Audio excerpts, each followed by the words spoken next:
So today we're going to talk about bumpers. And bumpers are actually quite an interesting topic. And they go back quite far to the beginning of the car. And so let's go all the way back there to 1897 when the first bumper was put on a car. It was put on the vehicle by the Austrian car maker Nesseldorfer Wagenbau Fabrikgesellschaft. But it wasn't like the bumpers we see today. It was just a rigid metal bar, basically, and not even designed to absorb impact. The first one to absorb impact came in 1901 when Frederick Sims made a bumper out of rubber. And when automakers started adding bumpers in the mid-1910s, they were just strips of steel across the front and back and were often treated as optional accessories.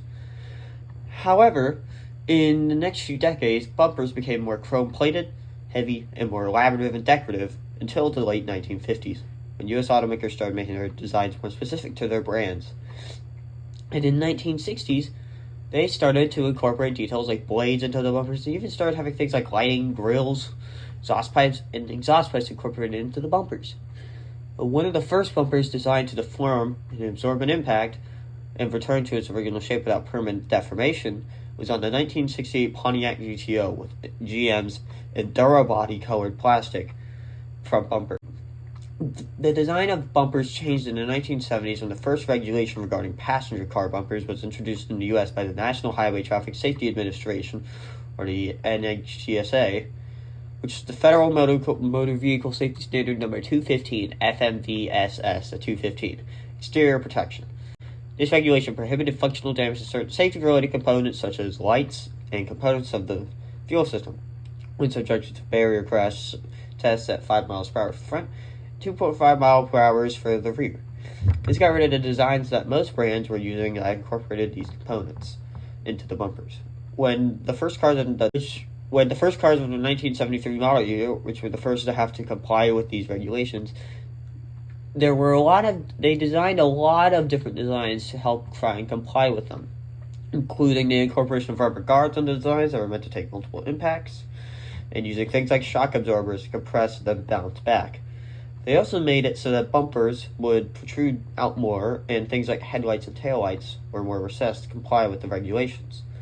The regulations were made stricter for the 1974 model year as standardized height for the front and rear bumpers was implemented, as well as bumpers that had to be able to take angle impacts of 5 miles per hour and have no damage to the car's lights, safety equipment, and engine.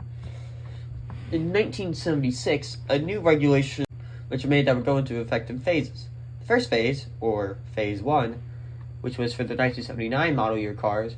Phase 2 was enacted for the 1980 or newer cars. It was a zero damage requirement, which was that no damage was allowed to the bumper beyond a 3/8 inch dent and a 3/4 inch displacement from the front bumper's original position. The strictest of the regulations was pulled back a bit in 1982 and halved the front and rear and corner crash test speeds, and now the Phase 2 requirements were rolled back to the Phase 1. Bumpers today are now normally made up of a plastic fascia, which is what you see on the outside, and on the inside, an impact-absorbing foam core to make pedestrian access less severe and allow crumple zones in vehicles to work better.